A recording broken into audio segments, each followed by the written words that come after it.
This week on the Bruns Weekly, we're covering the strike because, just in case you haven't heard, there is currently a strike going on at UMB. Yeah, so my name is Ben Whitney, and I'm president of the Student Union here at UMB. I'm Bobby Cole. I'm a third-year art student in history and anthropology.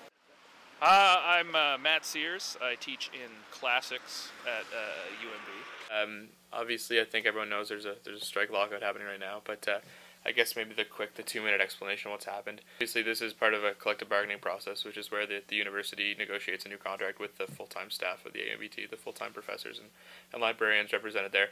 Their last collective agreement went 2009 to 2013. They've been negotiating since March. So it's been a while, obviously. Up until kind of midsummer, they had a third party that came in to try and help facilitate discussion. They didn't have any luck. They've been discussing since then. They went until Christmas. Everyone remembers kind of the truce they had, so there couldn't be a job action at that time. Negotiations resumed right after the break, and after a week, the professors are now on strike, which means they've been unable to reach an agreement, and essentially a strike is the profs kind of saying, we're not going to be teaching anymore until we hit an agreement. The university's responded by also locking the profs kind of out of the university, which is kind of the administrative equivalent of a strike. It's them saying, we're taking you out of your job, essentially. A lot of what I've been doing is working on term projects. I'm in history, so there's a lot of going to the provincial archives and whatnot, but I know I've been talking to engineers, and they're at a loss for words because they need to be taught everything for their assignments, and it's I don't know, it's pretty divided because I'm relatively self-sufficient and I've got a lot that I could be doing, readings and whatnot.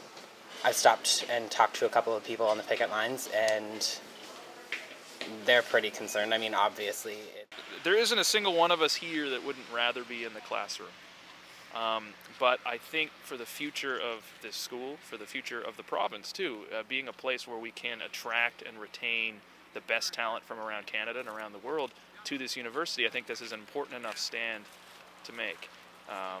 It's unfortunate that it came to this. We were obviously hoping that something would be resolved before we had to picket, but we want teaching and research to be the core of this administration's focus, because I think they're the core of any good university.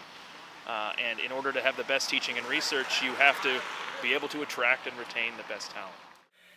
At the end of the day, we're the organization trying to represent all students, so to jump right on board with one of the others is tough for us. We have students on both sides, and I think the vast majority of students are really understand both sides. They understand kind of the comparability argument. They understand the fiscal kind of issues argument on behalf of the admin, and at the end of the day, students just want to be back in class. Students just want to be students. We're here to learn.